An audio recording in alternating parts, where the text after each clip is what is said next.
So obviously your memoir, as Sarah just mentioned, and Mercury are both about your hometown. Was one of them, I guess, easier to write than the other, or like how are they different overall?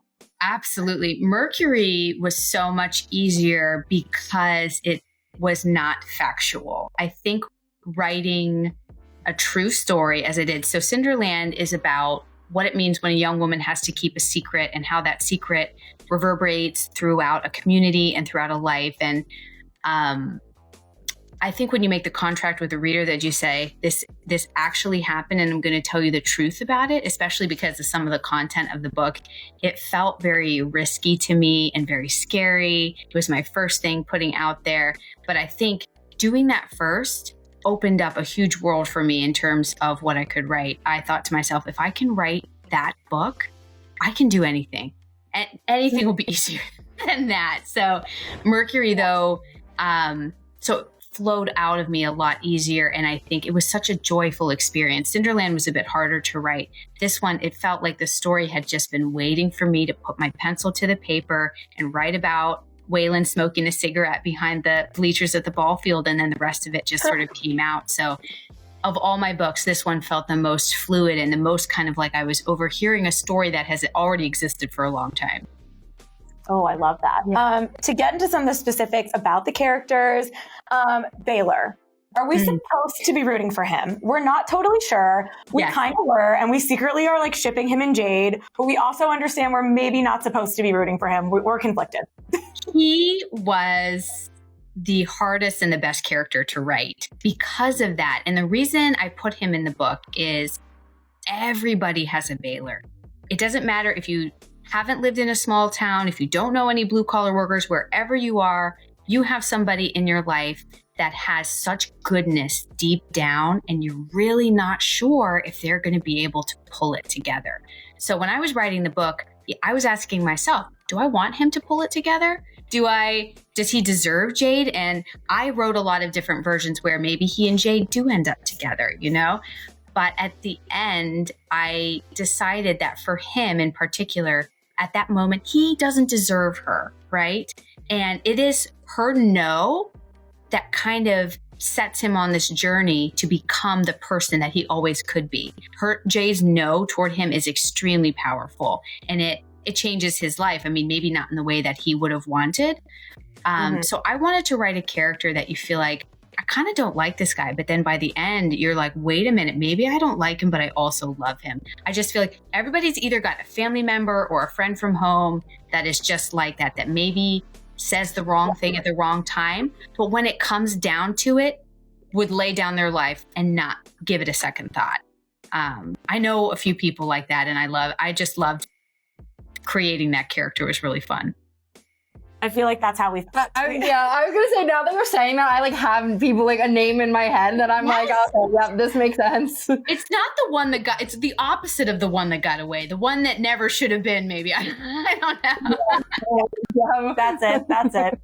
And then we have actually, between the two of us, we have like a debate about Marley. So Sarah knows that she wants Marley to leave Mercury and was happy, but wants her and Waylon together and is happy they worked out. I think that in a perfect world, I kind of would love to see the story of if Shay Baby went with Marley and they like completely left.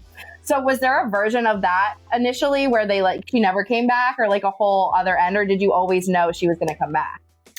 In my head, I always knew she was going to come back, but some of my readers, early readers who are writers, really good friends of mine, said, I think Marley deserves to get out. I think she and Shay Baby should go, and they need to leave this behind them. And when I was writing, it was important to me that not necessarily what Marley chose, but the fact that she believed deep down that she had the choice, and it was one that she could make. If she could separate herself from what she thought she owed people or what she thought she should do or should feel, to just give her that moment that says, this choice is yours.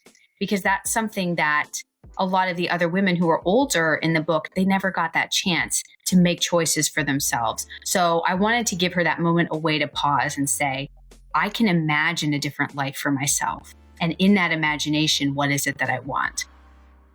Okay, that makes me feel better because I just was rooting for them so hard, but I also was like, at my core, am I supposed to be like, go girl, like get out? But I was like, no, I need them to be together. And the jail scene is what solidified it for me. I was like, this feels like a movie. It's like this perfect level of like kind of insane and spontaneous, but like also kind of romantic, and also like their communication, like it did it for me. So I want to talk about the jail scene. How did we come up with that? Because that was one of my favorite parts of the book.